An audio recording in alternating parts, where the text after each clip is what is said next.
역대하 13장 1절부터 12절입니다. 여로보암 왕 18째 해에 아비야가 유다의 왕이 되고 예루살렘에서 3년 동안 다스리니라. 그의 어머니의 이름은 미가야요 기브아 사람 우리엘의 딸이더라.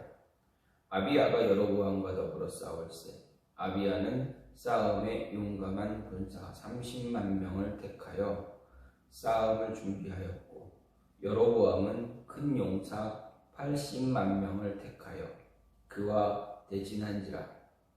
아비야가 에브라임 산 중 스마라임 산 위에 서서 이르되, 여로보암과 이스라엘 무리들아 다 들으라. 이스라엘 하나님 여호와께서 소금 언약으로 이스라엘 나라를 영원히 다윗과 그의 자손에게 주신 것을 너희가 알 것 아니냐? 다윗의 아들 솔로몬의 신하 느밧의 아들 여로보암이 일어나 자기의 주를 배반하고 남봉꾼과 잡배가 모여 따름으로 스스로 강하게 되어 솔로몬의 아들 르호보암을 대적하였으나 그때 르호보암이 어리고 마음이 연약하여 그들의 입을 능히 막지 못하였느니라. 이제 너희가 또 다윗 자손의 손으로 다스리는 여호와의 나라를 대적하려 하는도다. 너희는 무리요 또 여로보암이 너희를 위하여 신으로 만든 금송아지들이 너희와 함께 있도다. 너희가 아론 자손인 여호와의 제사장들과 레위 사람들을 쫓아내고 이방 백성들의 풍속을 따라 제사장을 삼지 아니하였느냐? 누구를 막론하고 어린 수송아지 1마리와 숫양 7마리를 끌고 와서 장립을 받고자 하는 자마다 허무한 신들의 제사장이 될 수 있도다. 우리에게는 여호와께서 우리 하나님이 되시니 우리가 그를 배반하지 아니하였고, 여호와를 섬기는 제사장들이 있으니 아론의 자손이요 또 레위 사람들이 수종들어 매일 아침 저녁으로 여호와 앞에 번제를 드리며 분향하며 또 깨끗한 상에 진설병을 놓고 또 금 등잔대가 있어 그 등에 저녁마다 불을 켜나니 우리는 우리 하나님 여호와의 계명을 지키나 너희는 그를 배반하였느니라. 하나님이 우리와 함께 하사 우리의 머리가 되시고 그의 제사장들도 우리와 함께하여 전쟁의 나팔을 불어 너희를 공격하느니라. 이스라엘 자손들아, 너희 조상들의 하나님 여호와와 싸우지 말라. 너희가 형통하지 못하리라. 아멘. 오늘 말씀 역대하 13장 1절부터 12절 말씀입니다. 오늘 말씀은 남유다의 르호보암에 이어 남유다에서 르호보암에 이어서 이제 아비야가 다스리게 되는 그런 모습입니다. 아비야의 통치입니다. 보면은 이 아비야의 즉위와 여로보암과 아비야가 왕이 되었고, 그리고 북이스라엘의 여로보암과 군사적으로 대치되는 전쟁을 하게 되는 선전포고에 대한 기록을 이야기하고 있습니다. 먼저 1절, 2절은 아비야의 통치입니다. 그가 북이스라엘 여로보암이 18년에 즉위해서 3년을 다스린 것과 그 어미가 기브아 사람 우리엘의 딸 미가야였다라는 것을 이야기합니다. 2절과 3절은 아비야가 여로보암과 싸우기 위해서 군사 40만을 선발해서 여로보암의 80만 군사로 더불어 대치한 사실입니다. 그리고 4절부터 12절은 여로보암과 북이스라엘 백성들을 향한 아비야의 선전포고에 관한 연설입니다. 이를 보게 되면 소금 언약으로 부른 다윗 언약에 근거한 남유다의 정통성을 강조하고 있음을 볼 수가 있습니다. 남유다 다윗 왕조에 대한 여로보암과 북이스라엘의 배반에 배반이 부당하다라는 것을 지적하면서 북이스라엘의 금송아지 우상 숭배와 잘못된 종교 제도를 비판하고 있습니다. 그리고 남유다가 종교적 정통성을 갖고 있음을 이야기하고 선전포고와 항복을 권고하고 있는 것을 볼 수가 있습니다. 이런 오늘 말씀을 다음 문단과 함께 보면 아비야의 3년간 통치 가운데 다른 사역에 대해서는 모두 생략하고 오직 북이스라엘 여로보암과의 전쟁 기사만 언급하고 있음을 볼 수 있습니다. 이것은 전쟁에서의 승리가 그의 치세 가운데 가장 중요한 사건이었기 때문으로 볼 수가 있습니다. 하지만 보다 근원적으로 저자가 이 전쟁을 단순히 남과 북 왕조의 주도권 다툼이 아니라 다윗 언약을 계승받고 여호와를 섬기는 신본주의의 왕이 다스리는 남유다, 그리고 다윗 언약과 관계없는 상관없이 인본주의의 왕이 다스리는 북이스라엘 간의 그러한 전쟁으로 보여주고 있습니다. 하나님을 믿는 종교와 우상을 섬기는 그러한 종교의 전쟁, 대결, 또는 다윗 언약을 계승할 정통성 있는 왕조와 정통성이 없는 왕조의 대결로 이렇게 비추고 있습니다. 궁극적으로는 신을 믿는 사람들, 신본주의자와 신을 믿지 않고 인간을 따르는 인본주의자의 대결 구도로 이 전쟁을 더 강조하고 있다라는 것을 볼 수가 있습니다. 특별히 저자는 여기서 다윗 언약을 강조하는 아비야의 연설을 길게 언급하고 있는데, 이것은 주로 과거 남유다 왕국 소속 사람들의 자손으로 구성된 포로 귀환 시대의 이스라엘 백성들에게 다윗 왕조와 그들의 정통성을 강조하기 위한 것이다 라는 것을 알 수가 있습니다. 그리고 이것을 위해서 역대기 기자는 열왕기 기자가 아비야에 대해서 그 아비 르호보암의 길로 행해서 하나님 보시기에 악을 행하였다라고 기록하는 것과는 달리 전혀 부정적인 평가를 전혀 내리고 있지 않고 경건한 신앙의 사람인 것처럼 보이도록 묘사하고 있습니다. 한편 남과 북의 군사 규모를 보게 되면 남쪽의 군사는 40만 명, 북이스라엘은 80만 명에서 120만 명의 숫자를 언급하는 것은 다윗이 말년에 인구조사를 실시했을 때의 숫자와 거의 일치하고 있음을 보게 되는데, 이것은 그 일치하고 있는 이 사실은 아비야와 여로보암의 군사 전쟁이 남과 북의 모든 사활을 건 군사력을 집중시킨 그러한 총력전이었다라는 것을 이야기하고 있습니다. 이렇게 아비야와 여로보암과의 군사적인 대치에 관한 이 모습을 생각하면서 우리가 생각할 수 있는 그것은 신앙을 자신의 이익의 수단, 유익함의 수단으로 만들지 않아야 한다라는 것입니다. 9절 말씀을 보면 너희가 아론 자손인 여호와의 제사장들과 레위 자손들을 쫓아내고 이방 백성들의 풍속을 따라 제사장을 삼지 아니하였느냐? 누구를 막론하고 어린 수송아지 한 마리와 순양 7마리를 끌고 와서 장립을 받고자 하는 자마다 허무한 신들의 제사장이 될 수 있도다. 아비야의 이야기입니다. 북이스라엘을 향한 아비야의 이야기입니다. 너희가 세운 왕 여로보암은 하나님이 아닌 금송아지를 만들어서 섬기는 그러한 모습을 갖지 않았느냐. 그런데 금송아지를 섬기는 그 제사장들 어떤 사람들이냐? 너희 안에 있었던 레위 사람들, 제사장들을 다 패하고 그들을 다 물리치고 너희 마음대로 세운 자들, 마음대로 세운 것 아니냐. 제사장이 되고자 싶으면, 제사장으로 장립받고자 싶으면 수송아지 한 마리, 순양 7마리만 가지고 오면 제사장으로 삼지 않느냐. 이게 무슨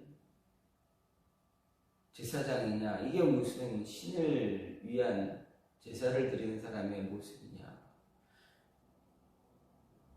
순양 7마리, 어린 수송아지 한 마리면 제사장이 누리던 그 모든 것 다 누리는 거 아니냐? 단지 신앙을 너희가 원하는 대로, 너희가 하고 싶은 대로 하는 것 아니냐? 이렇게 이야기합니다. 다시 말해서 직분을 돈 주고 사는 것 아니냐? 이렇게 너희들이 이런 모습으로 과연 제사장의 직분을 감당하게 되는 것이 말이 되느냐? 제사장은 하나님이 세우신 것이고 그 제사장은 변하지 않는, 누구도 범하지 못하는 그러한 직분 아니냐? 지금까지 이스라엘에서 세워진 제사장들을 하나님에 의해서 하나님이 선택한 민족 그 지파 안에서, 그 지파 가운데서도 뛰어난, 그리고 장자의 역할을 감당하는 자들이, 그들이 제사장의 직분을 행해온 것 아니냐. 돈 주고 제사장 직분을 산 지금까지 이스라엘 이 나라에서 돈 주고 제사장을 산 사람이 어디 있느냐? 물질을 주고 수송아를 주고 순양을 갖다 주고 제사장 직분 산 사람들이 어디 있느냐?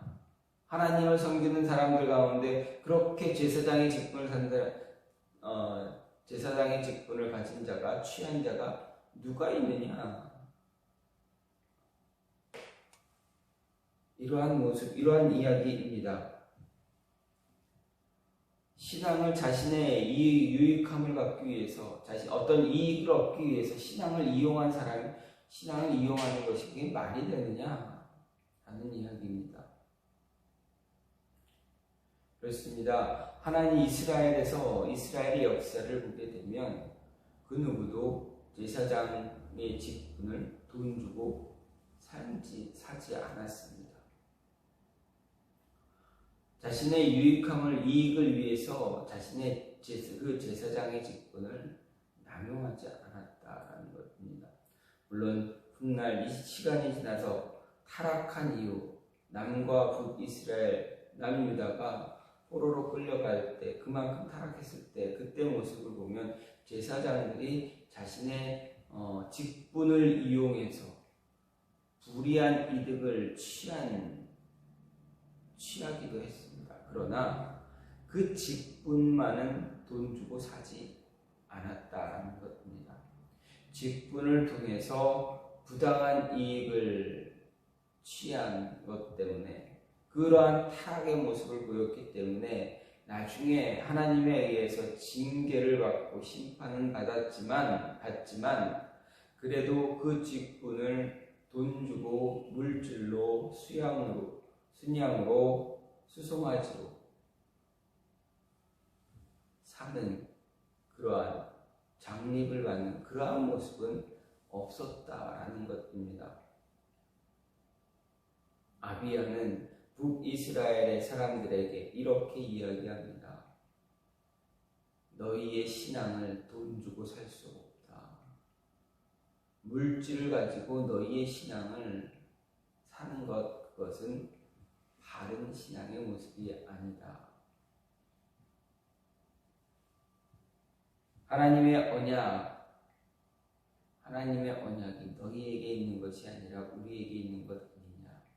너희가 이렇게 사람의 이익을, 개인의 이익을 위해서 제사장을 세우고, 개인의 이익을 위해서 물질을 받고 돈을 받고 그 직분을 사고 팔고 하는 그런 모습 결코 갖지 말아야 되는 것 아니냐라는 것입니다. 그렇습니다. 직분을 가지고 돈을 주고 직분을 주고받는, 사고팔는 그러한 모습 절대 갖지 말아야 합니다. 한때 우리나라에서 과거 우리나라의 기독교의 역사를 보면 교단의 어떠한 권세를 그렇게 영향력을 더 키우고자 무분별하게 목사 안수를 주었던 그런 때도 있지 않았습니까? 참 부끄러운 그러한 시기입니다. 그로 인해서 어떻게 됐습니까? 교회가 많이 힘들어졌습니다. 그러한 여파가 지금까지 이어져 나오고 있습니다.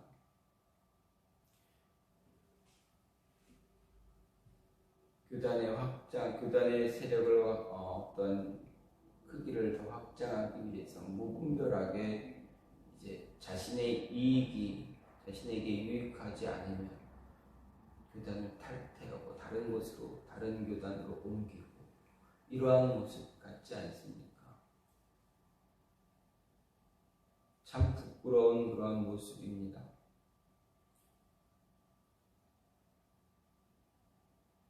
그런 모습 결코 우리에게 우리 세대에서는 앞으로 다음 세대에서도 그렇고 이 세대뿐만 아니라 다음 세대에서도 그런 모습은 나타나지 말아야 한다.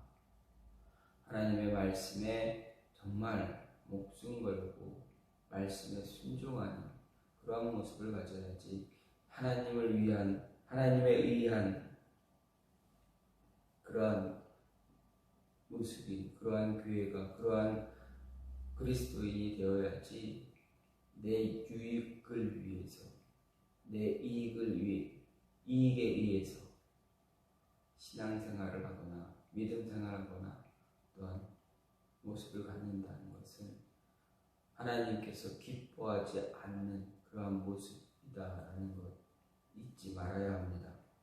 또한 마지막 또 한 가지는 무엇입니까? 하나님을 대적하는 그러한 모습 갖지 말아야 한다라는 것입니다. 어떤 상황이든 어떤 환경이든 우리는 하나님을 대적할 수가 없습니다. 하나님을 대적해서 이기는 승리하는 자가 누가 있습니까? 하나님과 맞서 싸워서 승리하는 자가 있습니까? 없습니다. 아비야는 북이스라엘을 향해서 분명하게 선포합니다. 하나님이 우리와 함께하사 우리의 머리가 되시고 그의 제사장들도 우리와 함께하여 전쟁의 나팔을 불어 너희를 공격하느니라. 이스라엘 자손들아, 너희 조상들의 하나님 여호와와 싸우지 말라. 너희가 형통하지 못하리라. 하나님 대적하면 너희의 길은 너희는 형통하지 못할 것이다. 지금까지 하나님을 대적한 모든 이방인들, 모든 사람들, 모든 이스라엘 백성들, 형통한 사람이 어디 있느냐라는 것입니다.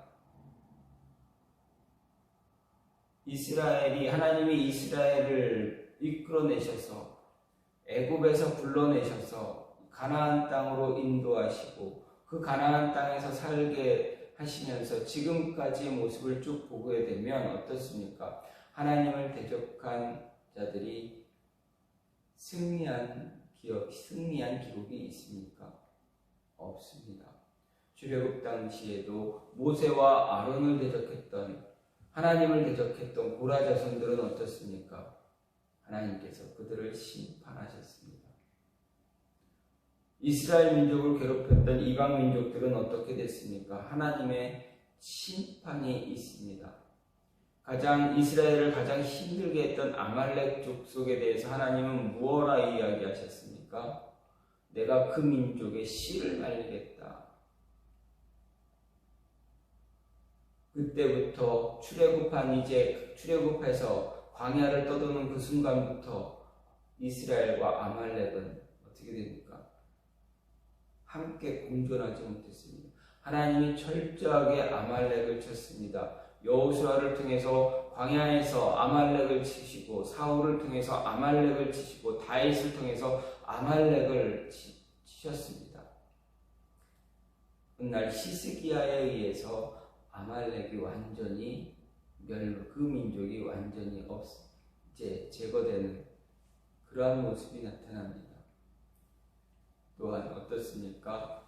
에스더서를 보게 되면 아말렉 사람 아각의 후손 하만이 모르드게와 에스더 왕비에 의해서 어떻게 됩니까?